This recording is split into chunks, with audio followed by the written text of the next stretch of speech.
Welcome to the Windows Computer and Technology channel. And, it seems that it happens almost weekly. Microsoft's services are affected by a host of problems, including the Azure cloud services.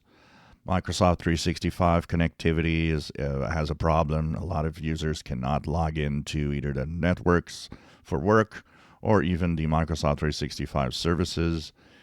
And, it has to do with some kind of outage that happened roughly, if you look at Down Detector, started about a little more than an hour and a half ago.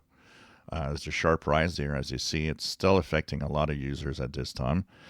And, this happens very often. I mean, we heard last week of the Amazon Web Services that went down and affected so many websites and so many services online. But we don't hear about AWS outages that much. On Microsoft's side, it seems that it's more than once a month. It's a couple of times a month, actually. And this is, for a big company that's supposed to have its cloud services to be, the toughest, best, and trying to tell everybody that we should use their services. I find that there's a lot of problems with their web services. It's just incredible. I think Microsoft needs to sit down and look at things a little better.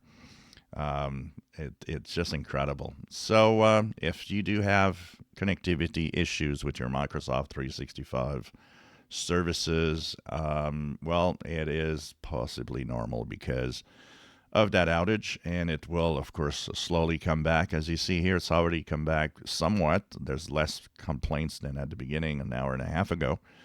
But still, a lot of people complaining, so there's still some problem, probably going region by region.